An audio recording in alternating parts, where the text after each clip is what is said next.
പാതിവില തട്ടിപ്പ് മന്ത്രി കൃഷ്ണൻകുട്ടിയുടെ ഓഫീസിനെതിരെ പരാതി ഉയർന്നിട്ടും അന്വേഷിക്കാതെ പോലീസ്. പരാതിക്കാരിൽ ബഹുഭൂരിപക്ഷവും ജനതാദളിന്റെ പഞ്ചായത്ത് അംഗം പ്രീതിയാണ് സർക്കാരിൻ്റെ പദ്ധതിയെന്ന് പറഞ്ഞ് തങ്ങളെ സമീപിച്ചതെന്ന് വ്യക്തമാക്കിയിട്ടും ആ നിലയ്ക്കൊന്നും ചിറ്റൂർ പോലീസ് അന്വേഷണം നടത്തിയിട്ടില്ല.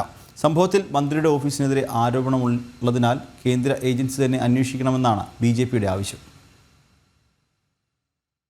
കഴിഞ്ഞ ദിവസമാണ് പാലക്കാട് പാതിവില തട്ടിപ്പിൽ മന്ത്രി കൃഷ്ണൻകുട്ടിയുടെ ഓഫീസിന് ബന്ധമുണ്ടെന്ന പരാതിക്കാരുടെ വെളിപ്പെടുത്തൽ ജനം TV പുറത്തുവിട്ടത്. ജനതാദൾ പാർട്ടിയുടെ നേതാവും പഞ്ചായത്ത് അംഗവുമായ പ്രീതി രാജനാണ് സർക്കാർ പദ്ധതിയെന്ന് തെറ്റിദ്ധരിപ്പിച്ച് തങ്ങളെ ചേർത്തിയത് എന്നും മന്ത്രി കൃഷ്ണൻകുട്ടിയുടെ ഓഫീസിൽ വെച്ചാണ് പണം നൽകിയത് എന്നുമായിരുന്നു പരാതിക്കാർ വെളിപ്പെടുത്തിയത്. എന്നാൽ സംഭവത്തിൽ നിരവധി ആളുകളുടെ പരാതി ലഭിച്ചിട്ടും ചിറ്റൂർ പോലീസ് ഇതുവരെ മന്ത്രിയുടെ ഓഫീസ് കേന്ദ്രീകരിച്ച് നടത്തിയ പ്രവർത്തനങ്ങളെക്കുറിച്ചോ തട്ടിപ്പിൽ ജനതാദൾ നേതാക്കൾക്കുള്ള പങ്കിനെക്കുറിച്ചോ യാതൊരു അന്വേഷണവും നടത്തിയിട്ടില്ല.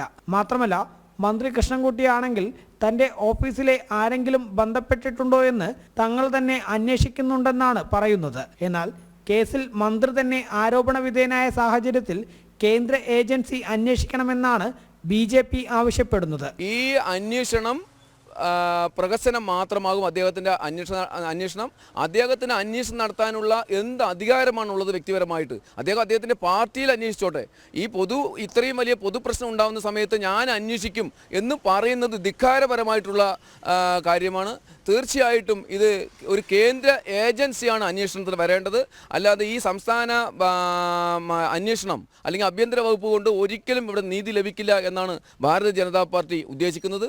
അതുകൊണ്ട് കേന്ദ്ര അന്വേഷണം ആവശ്യപ്പെട്ടുകൊണ്ട് മന്ത്രിയുടെ ഓഫീസിലേക്ക് വരും ദിവസങ്ങളിൽ ശക്തമായിട്ടുള്ള സമരപരിപാടികൾക്ക് ഭാരതീയ ജനതാ പാർട്ടി നേതൃത്വം നൽകുന്നതായിരിക്കും. തട്ടിപ്പിൽ ജനതാദൾ നേതാക്കൾക്കും മന്ത്രിക്കും പങ്കുണ്ടെന്ന് BJPയും കോൺഗ്രസും ഒരുപോലെ ആരോപിക്കുന്നുണ്ട്. വരും ദിവസങ്ങളിൽ ശക്തമായ സമരവുമായി മുന്നോട്ടു പോകുമെന്നും പ്രതിപക്ഷ പാർട്ടികൾ വ്യക്തമാക്കി. ജനം, പാലക്കാട്.